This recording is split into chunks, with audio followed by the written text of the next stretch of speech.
गौतम बुद्ध ने अपने शिष्यों को बताया था कि हमेशा अपने मन को वश में रखो, अंदर से सकारात्मक रहो, अपने आप को शांत रखो। ऐसी प्रेरणादायक बातें गौतम बुद्ध ने अपने शिष्यों को क्यों बताई थीं, जानते हैं गौतम बुद्ध के इस कहानियों के माध्यम से।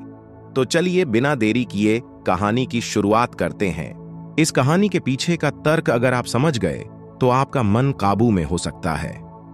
एक बार महात्मा बुद्ध किसी नगर से गुजर रहे थे। बुद्ध की नजर एक कपड़े के व्यापारी पर पड़ी जो दुखी और हताश दिखाई दे रहा था। बुद्ध चलकर उनके पास गए और पूछा कि हे भंते, तुम इतने उदास क्यों हो? अगर तुम मुझे अपनी चिंता का विषय बताओ तो मैं तुम्हारी कुछ मदद कर सकता हूं। कपड़े के व्यापारी ने बुद्ध को प्रणाम किया और उनको अंदर बुलाया। उस व्यापारी ने कहा कि जब से मेरी पत्नी की मृत्यु हुई है तब से मेरे घर पर मेरे छोटे बेटे की देखभाल वाला कोई नहीं है, इसलिए मैं हमेशा इसको अपनी दुकान पर लेकर आ जाता हूं। लेकिन मेरी दुकान पर आने वाले हर ग्राहक की पगड़ी को उछाल कर फेंक देता है, कभी कभी उनका झोला उठाकर बाहर फेंक देता है। मैंने इसको बहुत समझाया, डांटा, लेकिन यह नहीं समझा। इसकी इस हरकतों की वजह से मेरे सारे ग्राहक खुद को अपमानित मानकर वापस चले जाते हैं। बुद्ध बोले, मैं तुम्हारी सहायता कर सकता हूं, पर तुम मुझे वचन दो कि मैं जो भी करूंगा तुम उसमें दखलंदाजी नहीं करोगे, ना ही कोई प्रश्न करोगे। व्यापारी बुद्ध को वचन दे देता है।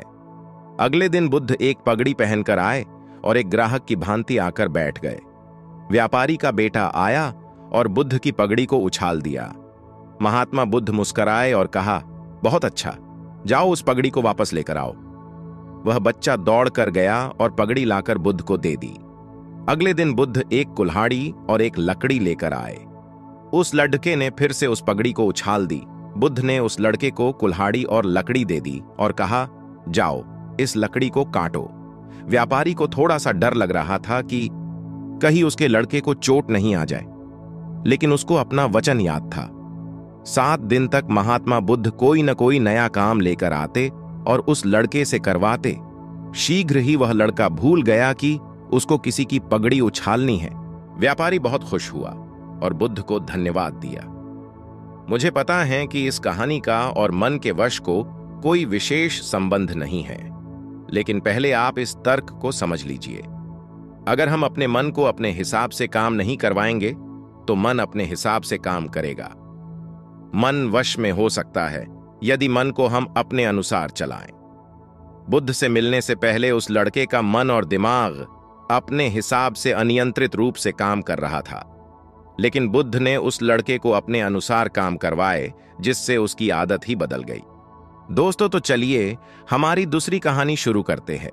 गुस्सा करने वाला व्यक्ति जहर तो खुद पिता है, लेकिन मरने की आशा किसी और से करता है। महात्मा बुद्ध की ये सभी बातें एक क्रोधी व्यक्ति सुन रहा था। उसको बुद्ध के विचार बिल्कुल अच्छे नहीं लगे। बुद्ध क्रोध के विषय पर बोल रहे थे, लेकिन उनका चित्त बिल्कुल शांत था। इस बात से उस क्रोधी व्यक्ति को और गुस्सा आ गया। वह व्यक्ति उठा और उसने महात्मा बुद्ध के मुंह पर थूक दिया और बुद्ध को अपमानित करते हुए भला बुरा कहने लगे। उस आदमी के इस व्यवहार से सारी सभा भड़क उठी। बुद्ध ने सभी को शांत किया और उस व्यक्ति से कहा कि तुमको इस विषय पर कुछ और कहना है। वह व्यक्ति वहां से चला गया। महात्मा बुद्ध ने सभी को समझाया, उस व्यक्ति को बहुत सारी परेशानियां हो सकती हैं। हो सकता है वह मेरी बातों को अनुसरण नहीं करना चाहता है। उस व्यक्ति को लेकर मैं गुस्सा क्यों करूं?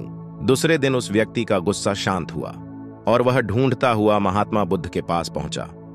वह व्यक्ति बुद्ध के चरणों में गिर पड़ा और बोला, महात्मा जी, मैं वही दुष्ट हूं जिसने कल आप पर थूका।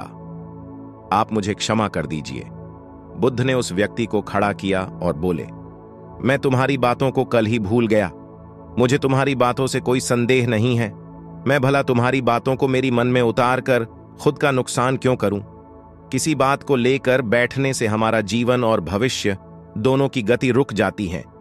इसलिए इन व्यर्थ की बातों का मेरे यहां कोई स्थान नहीं है। इस प्रकार उस क्रोधी व्यक्ति को महात्मा बुद्ध ने ज्ञान का पाठ पढ़ाया।